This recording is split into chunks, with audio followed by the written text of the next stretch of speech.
5 aplikasi pinjol yang bisa cair ke Dana. 5 aplikasi pinjol yang bisa cair ke Dana hari ini diminati oleh banyak orang. Siapa orang yang berminat di situ?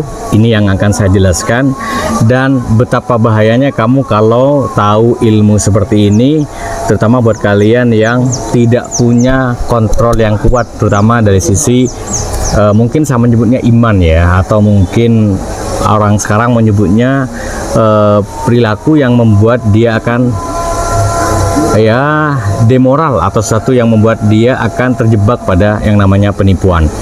Jadi buat kalian yang ingin paham tentang mengapa sih sebetulnya kok banyak sekali pencarian di Google, di YouTube, atau di beberapa media sosial yang cari pinjol yang bisa cair ke Dana. Coba, mengapa?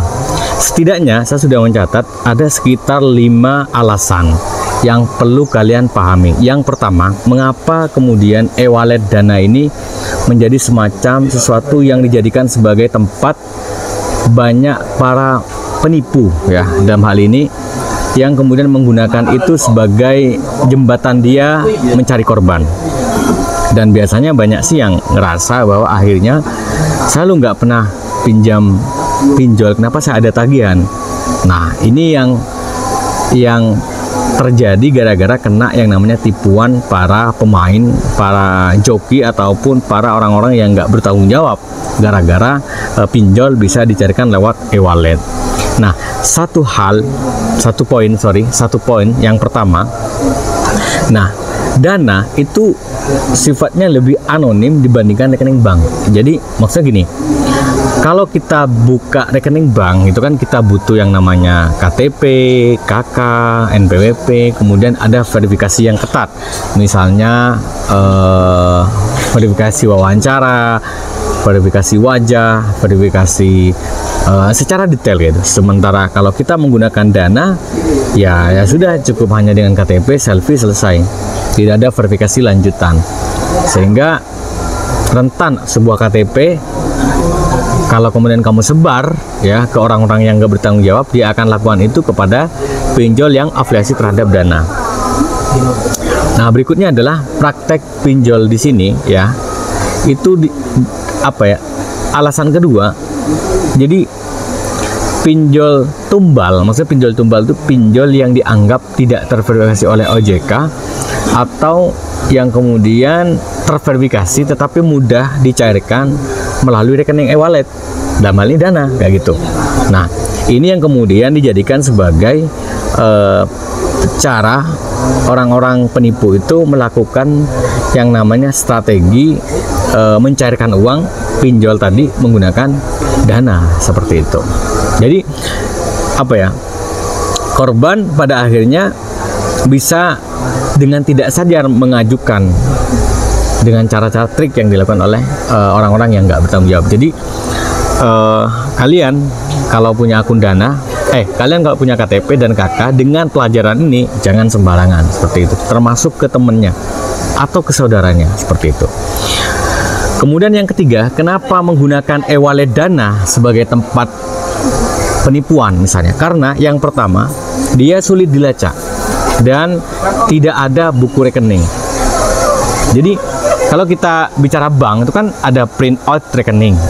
Sementara kalau Dana, mutasinya tidak bisa di print di kantor-kantor bank, nggak ada, tapi hanya bisa diizinkan oleh si pengguna itu.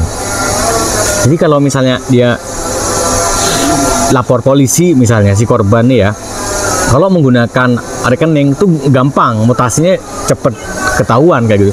Sementara ketika menggunakan Dana, itu agak sulit seperti itu, karena uang di Dana itu ya aksesnya itu tidak bisa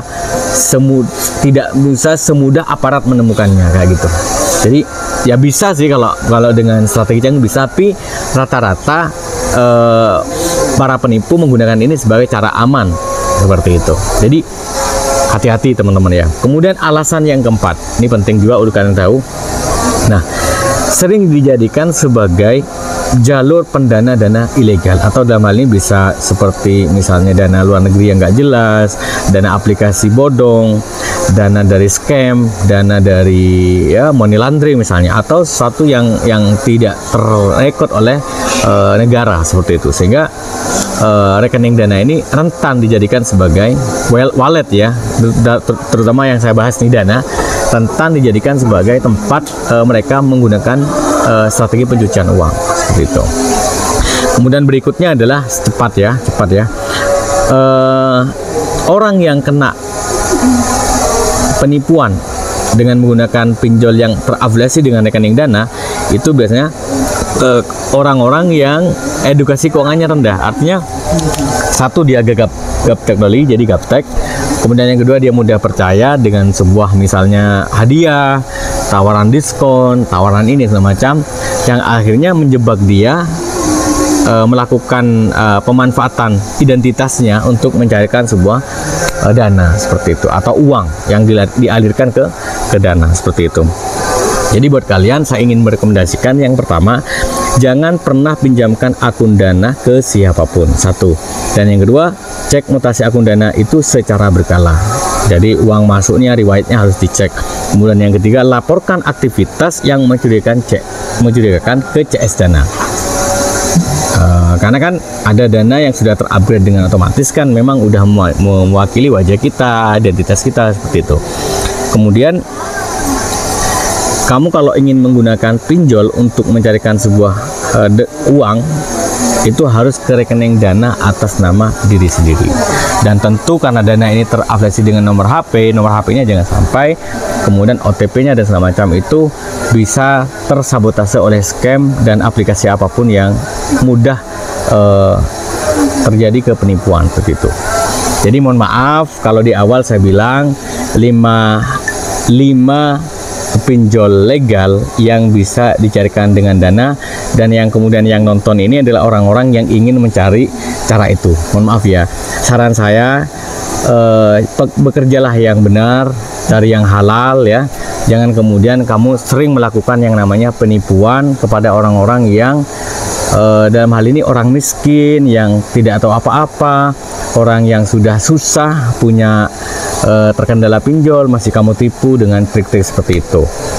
Nah, buat para joki ya, berhentilah bekerja seperti itu ya, tidak baik ya. Bukan berarti saya sok baik, enggak, tapi apa ya, yang kamu lakukan itu merugikan orang lain, yang kamu lakukan itu menyakitkan orang lain. Ini sebuah cerita menarik, dan ini saya kalau ingat cerita itu cukup sedih kayak gitu. Jadi ada salah satu penikmat channel ilmu finansial yang kemudian sudah tergabung di grup WA, dan dia sempat gagal bayar di beberapa aplikasi, dan banyak banget gara-gara kesalahan dia, gara-gara ya tidak terkontrol lah keinginannya, kemudian ketakutannya, mindsetnya dan semacam. Akhirnya dia terjebak di sebuah tawaran media sosial yang kemudian mengatasnamakan bisa menyelesaikan masalahnya dengan cara memanfaatkan aplikasinya dia ya untuk dicarikan, saya sebutnya Shopee lah. Dia akhirnya kemudian ditipu dengan cara begini. Dia disuruh membeli barang menggunakan SPP letternya, dan setelah itu barang itu dikasih tahu kalau barang ini enggak barang yang tidak akan pasti dikirim. Tapi dia dijebaknya begini, dengan barang itu nanti akan cair uangnya sekian, dan saya hanya minta 20% dan bayar terakhir, katanya dia si penipunya. Nanti 80% otomatis cair ke rekening kamu. Nah, dia nggak sadar kalau itu adalah jebakan mereka, dibelikan kepada tokonya dia, toko palsu, toko scam, toko yang seolah-olah ya sudah terverifikasi oleh Shopee, dan dari situ dia dapat uang, sementara korban malah beban hutang lagi seperti itu. Jadi yang ada bukan solusi menyelesaikan masalah, tapi malah nambah masalah, nambah hutang, nambah tempat di mana dia terjebak lagi yang namanya pinjaman online. Jadi buat kalian yang terjebak dengan yang namanya joki, gak usah sedih. Apapun yang sudah terjadi biarkan saja itu.